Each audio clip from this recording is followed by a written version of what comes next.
अध्याय 8 आनंद का राजमार्ग। प्रेम, यौन और विवाह के क्षेत्र में आनंद का एक ऐसा राजमार्ग है जिस पर परमेश्वर चाहता है कि हम चले, किंतु ऐसा प्रतीत होता है कि अनेक लोग दुख के गड्ढों में चलना अधिक पसंद करते हैं। इन विषयों से जुड़े मामलों को स्पष्ट कर दिया गया है। अब चुनाव करने का काम हमारा है। हम में से हरेक को अपने हृदय के गुप्त भाग में परमेश्वर के सम्मुख अकेला ही खड़ा होना होगा। वह आप जो निर्णय करते हैं उसे आपके और परमेश्वर के सिवाय कोई नहीं जान सकता, परंतु आपके जीवन का फल और आशीष इन्हीं निर्णयों पर निर्भर करता है। यदि हमें परमेश्वर के राजमार्ग पर चलना है तो एक मूल्य चुकाना होगा। प्रत्येक कदम परमेश्वर की आज्ञा पालन करते हुए, क्योंकि पवित्रता का राजमार्ग आनंद का राजमार्ग भी है। यशायाह 35:8 और 10। परमेश्वर ने इस राजमार्ग के दोनों ओर बाड़ा बांधा है और बाइबल हमें चेतावनी देती है कि जो भी इस बाड़े को तोड़ेगा उसे एक सर्प द्वारा डसा जाएगा। सबोपदेशक 10:8।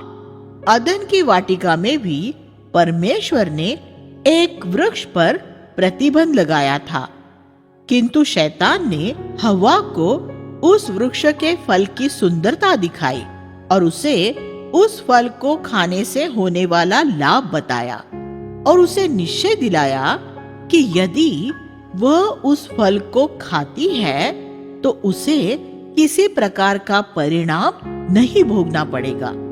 इस प्रकार वह प्रतिबंध आज्ञा तोड़ने की परीक्षा में पड़ गई और शीघ्र ही उस पुराने सर्प शैतान द्वारा डस ली गई। यौन, प्रेम और विवाह में जिन क्षेत्रों में भी परमेश्वर ने प्रतिबंध लगाया है उनके विषय में बाइबल स्पष्ट रूप से बताती है और इस पुस्तक में भी ये स्पष्ट किया है। फिर भी शैतान करोड़ों युवाओं को और वयस्कों को भी परमेश्वर के बाड़े को तोड़ने और परमेश्वर द्वारा मना किए गए कार्य का भागीदार बनने के लिए राजमार्ग से भटकाने में सफल रहा है। लोग बहुत देर बाद ही समझ पाते हैं कि सर्प का काटना आज भी उतना ही जहरीला है जितना हमारे आदि माता पिता के समय था। हमारी सुरक्षा पूरी दृढ़ता से परमेश्वर के वचन से लिपटे रहने में है, उन प्रतिबंधों का आदर करने में है जिन्हें परमेश्वर ने स्वयं बनाया है। उन्हें तोड़ने से बचे। ऐसा न हो कि बाद में तू अपने अंतिम समय में, जबकि तेरा शरीर क्षीण हो जाए, तब ये कहकर हाय मारने लगे कि मैंने शिक्षा से कैसा बैर किया और डांटने वाले का कैसा तिरस्कार किया। मैंने अपने गुरुओं की बातें न मानी और अपने सिखाने वालों की ओर ध्यान न लगाया। मैं सभा और मंडली के बीच में प्राय सब बुराइयों में जा पड़ा। नीति वचन 5वां अध्याय 11 से 14। हम कभी भी परमेश्वर को ठट्टों में नहीं उड़ा सकते। गलातियों 6:7। प्यालों का छलकना। दूसरी ओर काना का विवाह हमें उस आशीष की एक झलक दिखाता है जो परमेश्वर को आदर देने से आती है। यूहन्ना 2 अध्याय 1 से 11। ये महत्वपूर्ण है कि प्रभु यीशु ने पहली बार अपनी महिमा दिखाने के लिए विवाह का अवसर चुना। आज भी वह हर एक विवाह में अपनी महिमा प्रकट करने की इच्छा रखता है। यौन, प्रेम और विवाह उसके द्वारा हमें दिए गए बहुमूल्य वरदानों में से है और वो ऐसे माध्यम हो सकते हैं जिनके द्वारा वह अपनी महिमा न केवल हम तक किंतु हमारे द्वारा अन्य लोगों तक भी प्रकट करता है, यदि हम उसे अवसर दे। काना में दाखरस की कमी ये दर्शाती है कि समस्याएं और आवश्यकताएं प्रत्येक विवाह में आएगी। ये समस्याएं अंत में पति और पत्नी दोनों में निराशा और मनमुटाव लाएगी, किंतु जब विवाह में प्रभु यीशु को सर्वोच्च स्थान दिया जाता है तो वो बहुत शीघ्र ही समस्याओं का हल करता है तथा आवश्यकताओं को पूरा करता है, जैसा उसने काना में किया था। प्रभु यीशु को घर में मेहमान के रूप में आमंत्रित करना ही काफी नहीं है, परंतु उसे ही अवश्य प्रभु होना चाहिए। जब पति या पत्नी घर का मुख्य होते हैं तो ये लिखकर घर में टांगना एक मजाक होगा कि मसीह इस घर का सिर है, किंतु जहां कहीं मसीह को सच में सिर और प्रभु समझा जाता है, वहां वह उसी प्रकार अपनी महिमा प्रकट करता है जैसा उसने 2000 वर्षों पूर्व काना में किया था। पद 11। मरियम ने सेवकों को ये सलाह दी कि जो कुछ वह तुमसे कहे वही करना। पद 5। उन्होंने वह सलाह मानी और अप्रत्यक्ष रीति से और तुरंत ही यीशु की आज्ञा का पालन किया और शीघ्र ही समस्या का समाधान हो गया।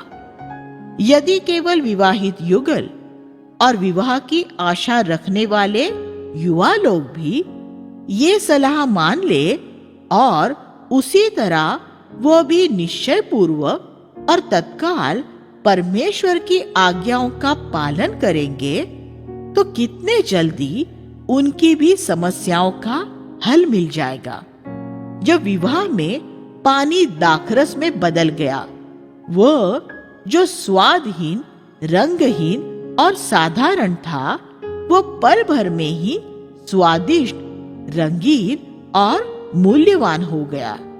ये इस बात का प्रतीक है कि जब परमेश्वर को घर का पूर्ण नियंत्रण दिया जाता है तो वैवाहिक जीवन की साधारण बातें, प्रतिदिन होने वाली एक सी क्रियाएं भी चमकदार हो जाती है, स्वादहीन मीठा बन जाता है और जिसे पूर्व में साधारण समझकर तुच्छ जाना गया था, वह मधुर और अनंत मूल्य का बन जाता है। उस आश्चर्य कर्म के परिणाम से अनेक लोगों की आवश्यकताएं पूर्ण हुई थी। मसीही विवाह का अभिप्राय केवल दोनों साथियों को आनंद प्रदान करने से पूर्ण नहीं होता है। परमेश्वर की इच्छा है कि विवाहित युगलों का प्याला निरंतर उमड़ता रहे। भजन 23:5। उन्हें बहुत से अन्य लोगों के लिए, वास्तव में प्रत्येक मिलने वालों के लिए भी आशीष का माध्यम बनना चाहिए। एक बार प्रभु ने अपने एक आज्ञाकारी सेवक से कहा था, मैं तुझे आशीष दूंगा और तू आशीष का मूल होगा और भूमंडल के सारे कुल तेरे द्वारा आशीष पाएंगे। उत्पत्ति 12वां अध्याय 2 और 3। गलातियों 3:14 के अनुसार परमेश्वर का वह आशीष आज हमारे लिए भी है। विवाह में इससे बड़ा लक्ष्य क्या हो सकता है? परंतु जिस मात्रा में हम दूसरों के लिए आशीष का कारण बनते हैं, वह उस माप पर निर्भर करेगा कि हम किस हद तक हमारे दैनिक जीवन में परमेश्वर की आज्ञा का पालन करते हैं।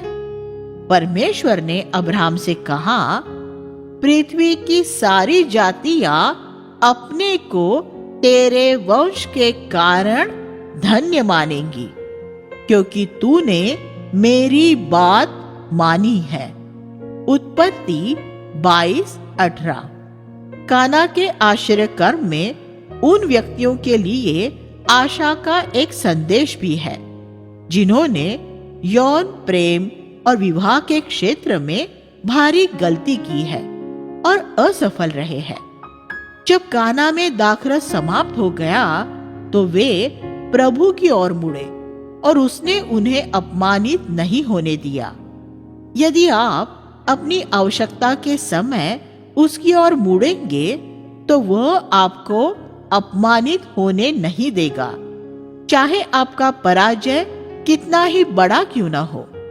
वह आपसे केवल उस आवश्यकता के प्रति काना के लोगों के समान ईमानदार होकर अपनी असफलता को उसे बताने के लिए कहता है। क्या आप अपनी मूर्खता से किसी युवती या युवक के साथ अपने संबंधों में काफी आगे बढ़ चुके हैं? क्या आपने प्रेम के मामले में शायद अज्ञानता के कारण भारी भूल की है? परिणाम स्वरूप क्या आप अब निराशा और लज्जा का अनुभव कर रहे हैं? क्या दूसरे आपको गलत समझते और अपमानित करते या आपकी बुराई करते हैं? तो और समय व्यर्थ किए बिना प्रभु यीशु की ओर मुड़िए। वो पापियों का मित्र है।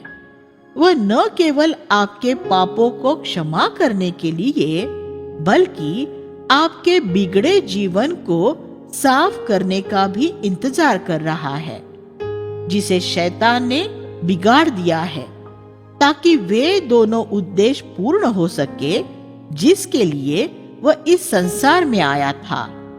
1 यूहन्ना 3 5 और 8। खुद को निराश होने मत दीजिए, क्योंकि आपके लिए भी आशा है। प्रभु यीशु ने काना के उस विवाह में आवश्यकता से अधिक घटी पूरी की और वह आपके जीवन की हर एक कमी को आवश्यकता से बढ़कर पूरा कर सकता है। प्रभु ने काना में अपनी महिमा प्रकट की और वो ऐसा आपके लिए भी कर सकता है। यदि आपने जीवन में निराशा का सामना किया है तो इस सत्य से हिम्मत बांधिए कि मसीही जीवन की सच्ची आशीष त्याग से प्राप्त होती है, अधिकार जमाने से नहीं।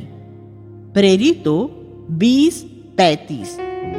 परमेश्वर ऐसा कर सकता है कि सब बातें मिलकर आपके लिए भलाई उत्पन्न करे और कई अपूर्ण इच्छाओं के बावजूद भी अपनी महिमा के लिए पूर्ण जीवन व्यतीत करने में वह आपकी सहायता करे।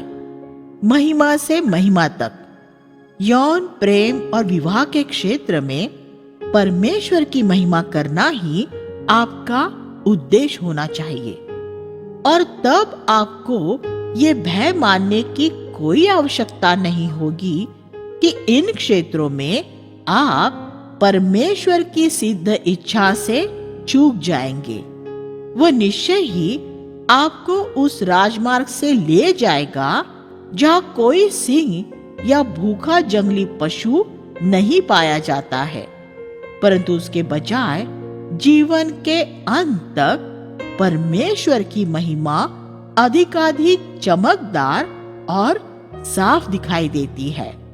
आप अपने जीवन भर इस स्वर्गीय राजमार्ग पर चलते रहे। आमीन। एक विवाह का स्तवन, एक वैवाहिक प्रार्थना और पवित्र समर्पण का एक भजन। प्रभु यीशु मसीह, हम पूर्ण समर्पण में है झुकते, क्योंकि तूने हमें मोल लिया है कलवरी पर। अब हम है तेरे और केवल तेरे सदा, और तू है भाग हमारा अनंत के लिए। हमारी सारी प्रार्थना और सोच से बढ़कर प्यारे प्रभु, हमारे जीवन पर तेरी आशीष है। प्रशंसा और गीतों से हृदय हमारे झूमते कि हम प्रेम के अनंत डोर से है बंधे।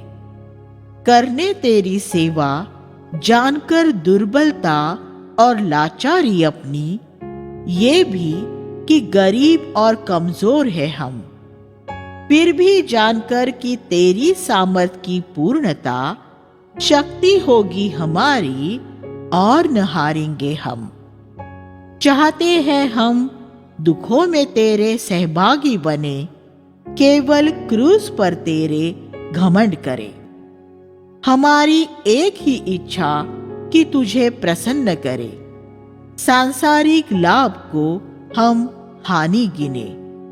अनादर और उपहास ये संसार हमें दे, दुख और परीक्षाएं पथ पर आ घेरे, तो भी साथ चलेंगे केवल तेरे प्रभु यीशु। प्रतिदिन अधिक प्रेम तुझसे हम करें।